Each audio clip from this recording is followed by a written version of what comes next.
Let's get going. Study session.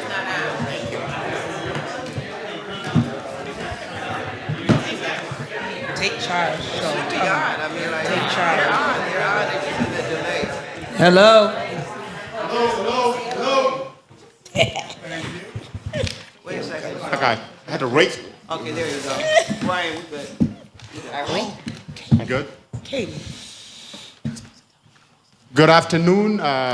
Before we get going with our items, I'm going to give floor to Rita to recognize some of our guests today. So we want to recognize the Syracuse City Youth Advisory Council. Will you please stand and be recognized? They're working this week with us.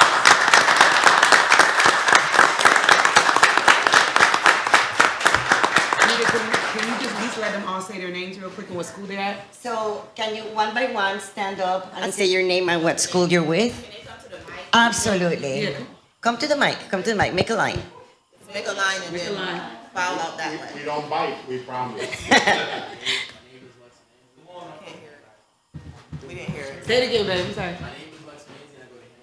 Okay.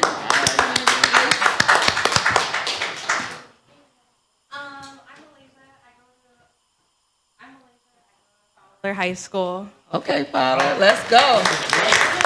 Falcons. I'm Wesley, and I go to Fowler High School. All right, Fowler. All right, Wesley. I'm Christopher, and I go to Fowler. Okay. Thanks, Fowler. I'm Shyla and I go to Liverpool High School. Okay, let's go.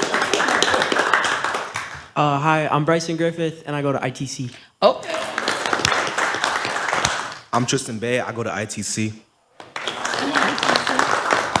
I'm Xylise Villarreal. I go to ITC. All right, ITC. I'm Kalik Brinker Hickedell, and I go to Nottingham High School. Let's go. Bulldogs. I'm Janine Yamahosa, and I go to Nottingham High School. Let's go. My name is Bashir Didier, and I go to PSLA at Fowler. All right. My name is Mariah Dawson. I go to Nottingham High School. Bulldogs. My name is Paul and I go to Fowler High School. All right, guys. My name is Snow Paul and I go to Fowler High School. All right. My name is Barack and I go to PSLA. All right. You know, Rita, before you say anything, listen. You guys go to some of the greatest schools in the country, right? These high schools. Y'all got to represent. Y'all got to know y'all call, your school call. So Bulldogs, we bark when you come to whoo, whoo, whoo, whoo. Know your call. Thank you for coming.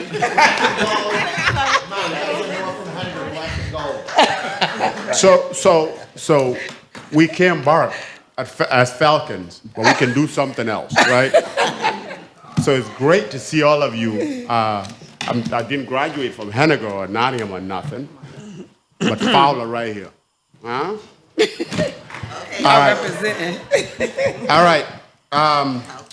To get going with the item A, 8A, Pat Hogan item will be taken by Jimmy Manto. Thank you, Councilor Majoke. I have 8A, and it is ready.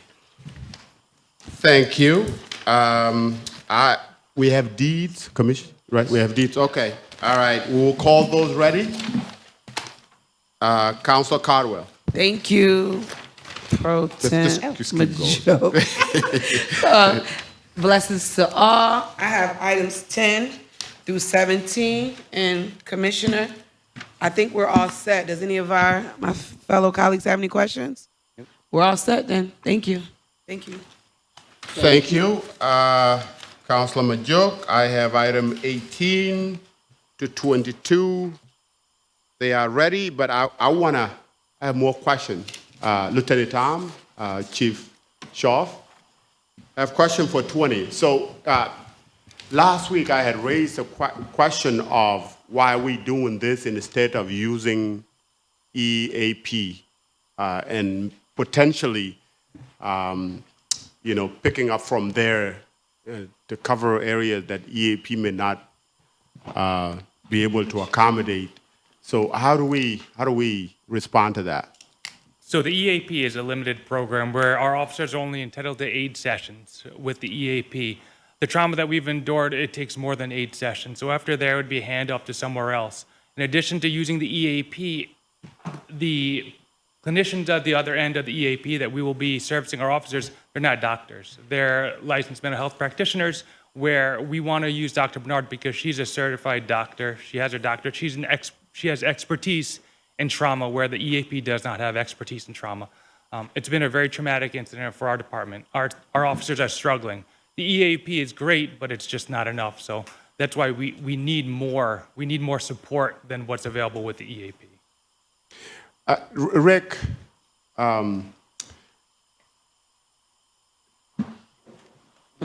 to what capacity can we readjust EAP to go beyond 8 sessions? And can we accommodate Dr. Bernard? We're working with that through ENI right now. We're working through the communications. I'm not sure if it's possible. As far as going beyond the 8 sessions, we could put money towards that if that's something we were interested in. Absolutely.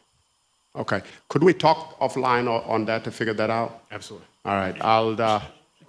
I'll hold that item. Can I say one more thing, too? Sure. She's in addition to being available for our officers, she also works with our peer support team, provide them training. So in the event that there's a critical incident, she's there. She will also respond to critical incidents. So in the event we have an officer who is in need of help at that moment, the EAP is just a phone call. She will respond and sit with our officers to get them help. She also is a trained hostage negotiator. So when our crisis response unit comes out, she's activated and she can give them guidance and expertise on how to interact with people in crisis. So it's more than just mental health services. It's training department-wide, essentially. Yeah. No, we don't. I don't. For us, I think it's great that we get to find somebody that is very aware of officers and their need. I think the part that we are trying to figure out is the financial side of it. But what you guys are doing, it's amazing that you guys are doing that, to be able to bring somebody in like that. Counselor, can you not maybe, if it turns out to be something different, maybe amend the legislation instead of holding it, letting this go on because of the situation that's on hand? And they need support. They need to, so let us push it through and then maybe we could come back and amend it because if Rich don't find the information they looking for, maybe, that you're looking for? I think I have to commend you because it's been sitting here in my mind. I think one of the hardest things with mental health for anybody that has been touched by it, and that's pretty much all of us, right? One of the hardest things is for someone to ask for the help initially to actually get out there and get it. So the fact that you're being proactive and taking this approach, I think is amazing. I think we should make it permanent. So every single time an officer, first responder needs that level of help, it's not just when tragedy helps, because they see a lot of stuff that none of us have ever seen before. So this is something I think we should make permanent. And I think not just with CHO, not with police, I think fire, all our first responders. And like Monto said, asking for help is hard, and then you get somebody you connected to, I get it, so. And this is a renewal, so you already have a history with Dr. Bernard of success. And that is what is the draw for us too, is police officers don't like to just talk to anyone regarding mental health. So they have trust already built with her. They feel comfortable speaking with her. And that's a big thing for us. They're more likely to ask for help if they know who they're going to get help from versus going to the EAP and just seeing another person at the other end of a screen. And I think the logic here is not to dispute the approach. Right. It's how to pay for it. Yeah. That's what we are trying to figure out, right? The approach that has been employed is great, okay? As Councilor Piniawa said, it's a renewal, but going about it, how do we pay for it, right? Right. That's what we are trying to figure out. If anything changed, but there was nearly 700,000 left over from last year's budget or so, like 6 something. Is that from EAP? I'm not 100% sure. And just to clarify for the payment too, I'm sorry. Just to clarify on the payment. So it's in the form of a retainer. So I know the number on your sheet says $100,000. It's actually $30,000 as a retainer annually, and then anything else in addition to that she'll build on an hourly basis. So it may not reach that $100,000 mark, but the basis is $30,000. Okay, let's figure out before 1 o'clock. All right. If the 21, we were asking for Chief Shaw. We were asking for some information on 21 as far as the north side. Yes, ma'am. I was on vacation last week, so I just got this information this morning. So in this particular item, we're just asking to combine existing contracts, but we can get you that information that you're asking for. Lieutenant Lutz said you were looking for how it was picked, how the information's been picked out, which is data-driven.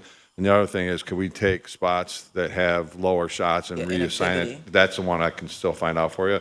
But this item is just to combine existing contracts to make it simpler for us. Because right now we have two contracts. We did one at one time and then another at another time.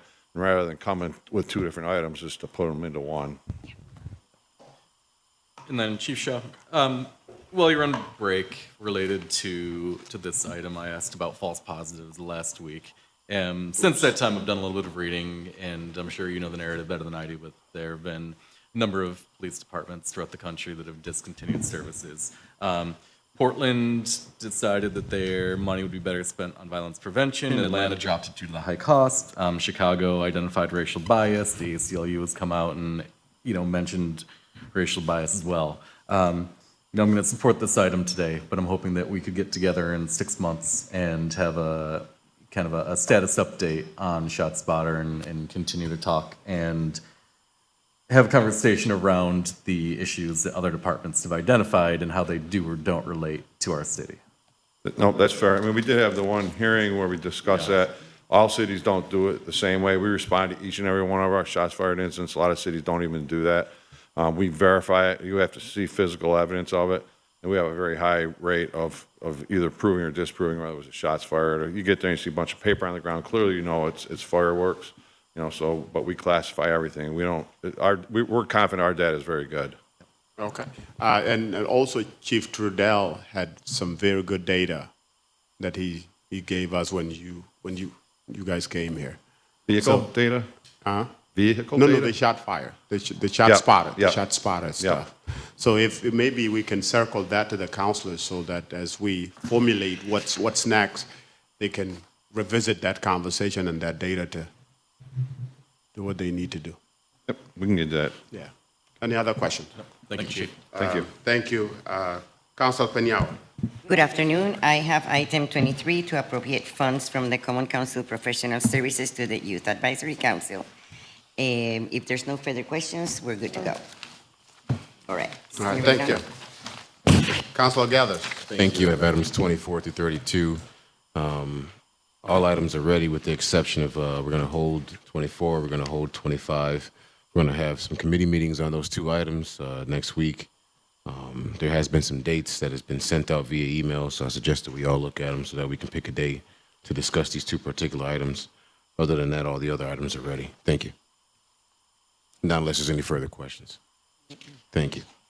All right, thank you. Councilor Nave. I have item 33 ready. No questions. Okay, thank you. Councilor Monto for Councilor Hogan. I have items 34 through 37. 34 will be withdrawn. 35 will be held. 36 and 37 are both ready.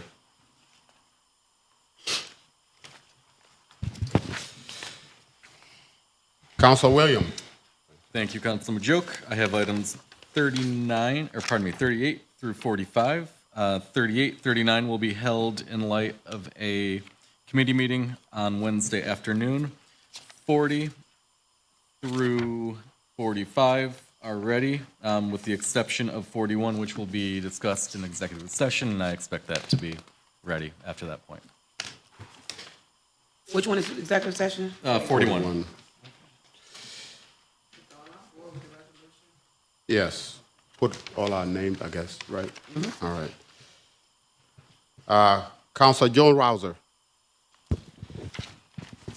Thanks, Counselor. I have items 46 through 51, and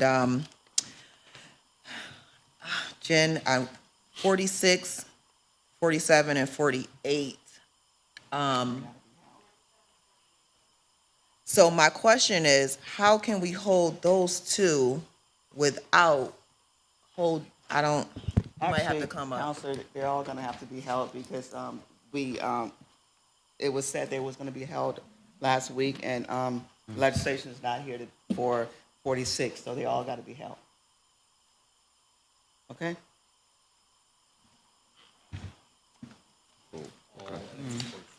So 46, 47, 48 are being held.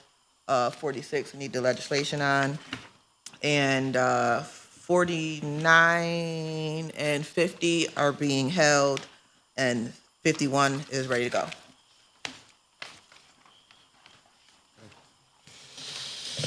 All right, with that, motion to adjourn. So, no, executive session.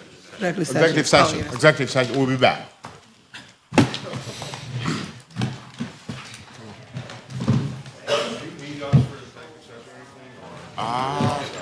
What is even on? It's the 41. I don't think it's not a police thing. You need that. So it's not for you. We don't need it. Yeah. Oh, I know. Oh, okay. No, we don't need it. I got to speak with. It's about the. Your part is all set. Let me talk. Hey, Jay. Yeah.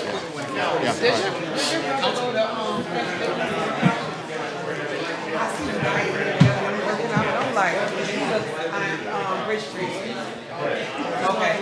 Just like when you told me, I'm like, okay, I'm going to Jake's brother, but Got to sign it. Got to sign it.